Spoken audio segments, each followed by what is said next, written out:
उड़ान तो भरना है, उड़ान तो भरना है, चाहे जितनी बार गिरना पड़े।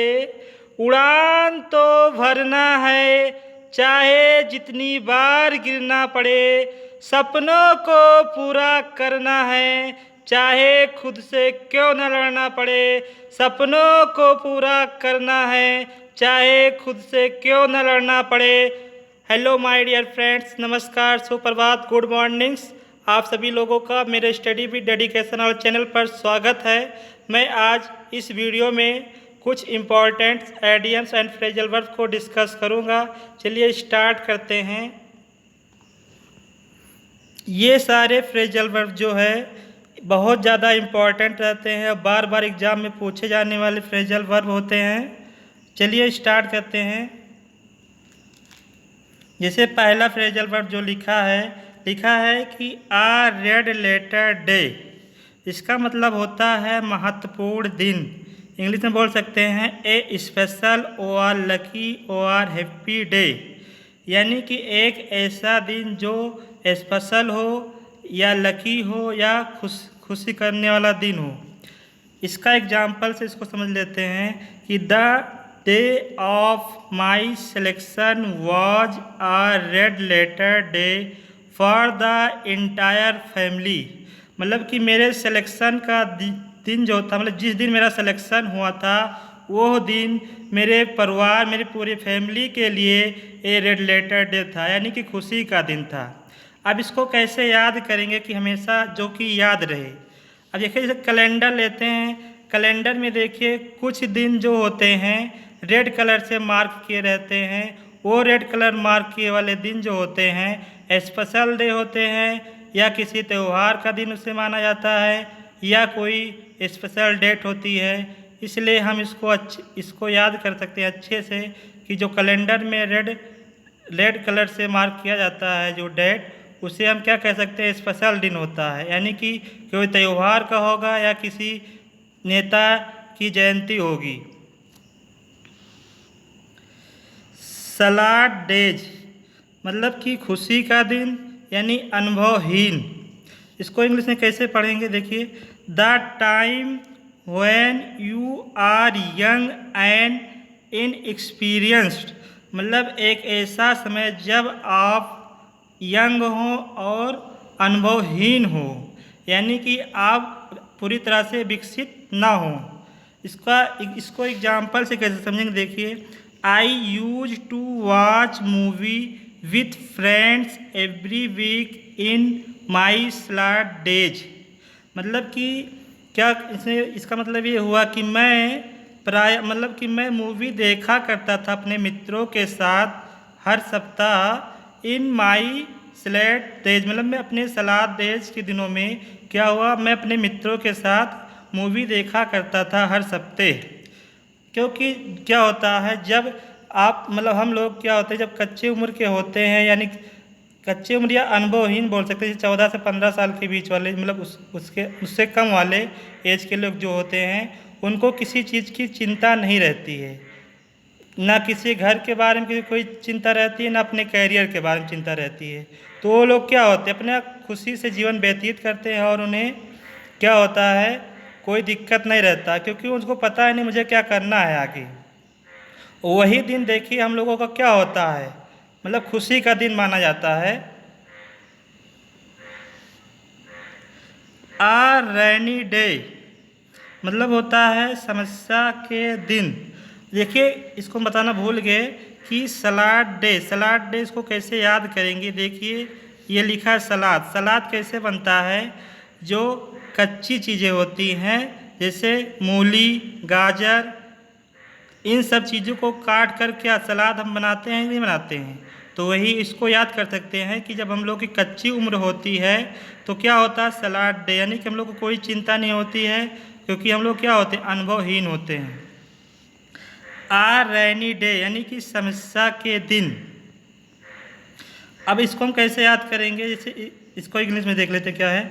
ए time when money might unexpectedly be needed. मतलब एक ऐसा समय जब हमें अचानक पैसे की ज़रूरत पड़ जाए।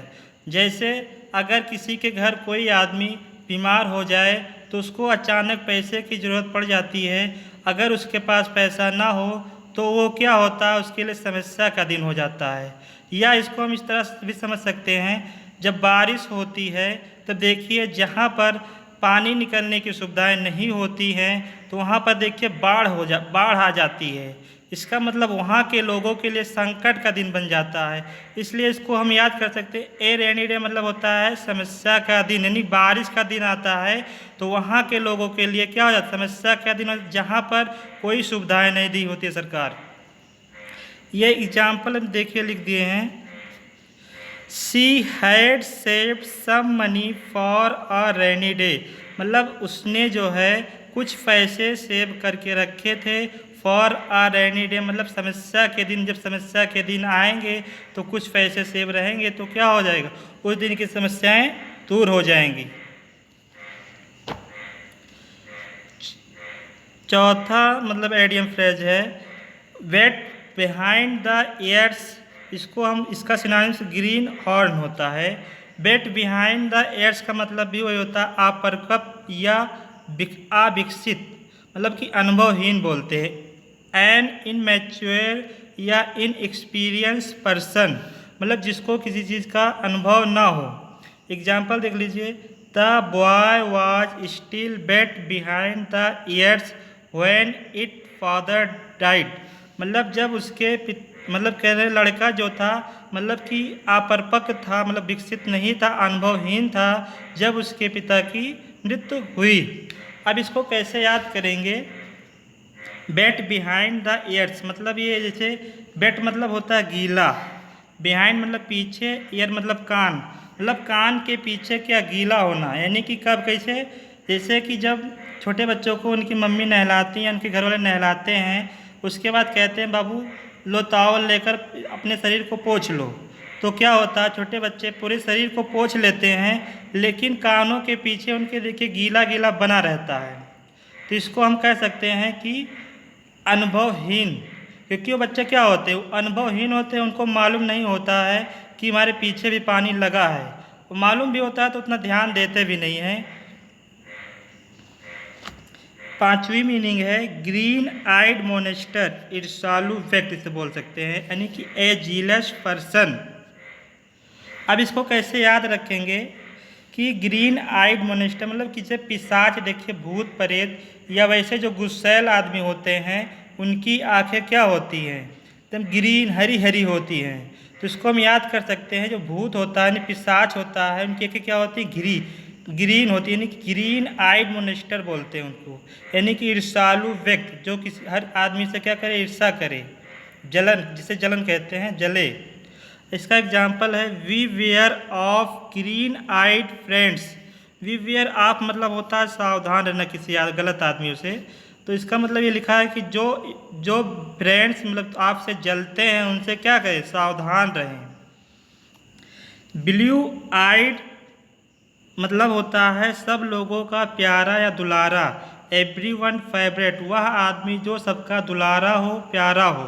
इसका एग्जाम्पल देखिए, the manager gave a promotion to his blue eyed girl in the office instead of deserving ones, मतलब कि मैनेजर ने एक अपनी मतलब कि अपनी प्यारी लड़की, मतलब उनकी कंपनी में जो काम कर रही थी उन्होंने अपनी प्यारी लड़की, मतलब कई लड़कियां थी, उन लड़कियों में से एक जो सबकी प्यारी लड़की थी, मतलब सबकी दुलारी थी, उसको अपने ऑफिस में क्या दिया, प्रमोशन दे दिया, मतलब और लड़कियों की तुलना में, इंस्टेड ऑफ मतलब बाकी की तुलना में उसको ज़्यादा सब लोग मानते थे, सबकी प्यारी दुलारी थी। अब देखिए इसको कैसे याद करेंगे, जैसे ब्लू आइड मतलब होता है जैसे कि सबका प्यारा। अब इसको कैसे याद करेंगे, ये होता है जैसे ऐश्वर्या राय देखिए, करिश्मा कपूर को देखिए, इन सब की आंखें क्या है, ब्लू आई, मतलब कि आंखें क्या हैं, ब्लू जैसी, मतलब नीली आंखें जैसी हैं। तो इन लोग का देखिए सब लोग क्या हैं, इन सब का ये लोग क्या है, सबके आंखों का तारा है, यानी प्यारे हैं, दुलारे हैं। और वही लोग आगे चल के क्या हुए, मतलब कि बोल सकते हैं सक्सेस लोग भी हैं, वो सबका प्यारे दुलारे भी हैं।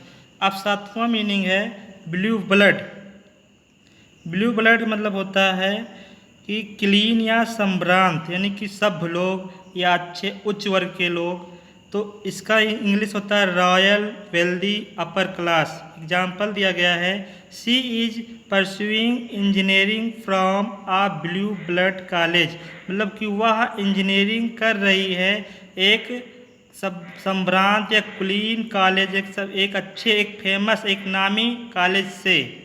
इसको मतलब नामी बोल सकते हैं, प्रसिद्ध बोल सकते हैं, अच्छा स्कूल बोल सकते हैं। तो ब्लू ब्लड मतलब होता है एक शाही परिवार बोल सकते हैं, यानी कि शाही मतलब अमीर खानदान से, कुछ अच्छे खानदान से।